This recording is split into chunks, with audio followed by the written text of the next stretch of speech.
السلام علیکم دوستو، ایاز انصاری بیوٹی ٹپس میں میں آپ سب کو خوش آمدید کرتا ہوں۔ آج کی اس ویڈیو میں آپ کو پیٹ میں گیس کی وجوہات، علامات اور اس کا علاج بتاؤں گا۔ پیٹ میں گیس بھرنا دراصل جسم میں اضافی ہوا بھر جانے کی وجہ سے ہوتا ہے۔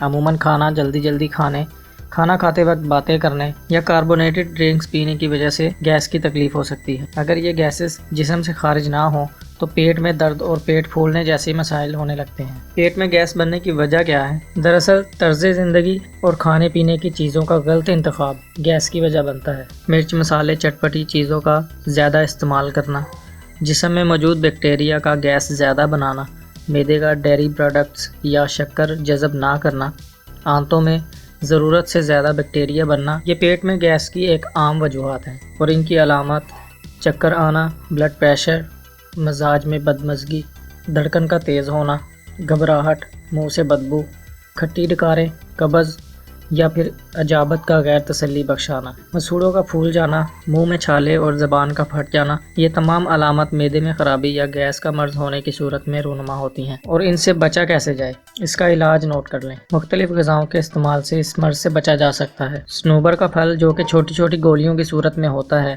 گیس کے مرض یا اپھارا کے لیے مفید ہے۔ کھانے کے بعد اسے حسب ضرورت چبا لینا چاہیے۔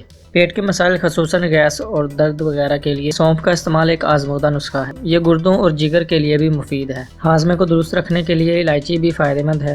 اسے سبزیوں اور چاولوں میں پکاتے وقت ڈالا جا سکتا ہے یا چائے اور قہوے میں ڈال کر بھی استعمال کیا جا سکتا ہے۔ دھنیا نہ صرف خوشبو اور ذائقے کے ساتھ ہاضمے کو تیز کرتا ہے بلکہ گیس اور ہچکیوں سے بھی نجات دلواتا ہے۔ پیٹ میں گڑبڑ اور گیس کا ایک اچھا علاج لیمن بھی ہے۔ کھانے کے بعد 1 کپ پانی میں 1 چمچ لیمن کا جوس اور آدھا چمچ بیکنگ سوڈا ڈال کر استعمال کریں۔ ہاضمے اور خصوصاً گیس کے مسائل حل کرنے کے لیے ہلدی بھی انتہائی مفید ہے۔ اسے سبزیوں یا چاول میں ڈال کر استعمال کیا جا سکتا ہے۔ دوستو، آج کی یہ ویڈیو آپ کو کیسی لگی ہمیں کمنٹ کر کے ضرور بتائیں، اور ویڈیو اچھی لگی ہو تو ویڈیو کو لائک کریں، شیئر کریں اور ہمارے چینل کو ضرور سبسکرائب کریں، اور ساتھ لگے بیل کے بٹن کو بھی دبا دیں تاکہ ہماری تمام نئی ویڈیو کی نوٹیفیکیشن آپ کو سب سے پہلے مل سکے۔ اپنا خیال رکھیں، ملتے ہیں اگلی ویڈیو میں، تب تک کے لیے اجازت دیں۔ اللہ حافظ۔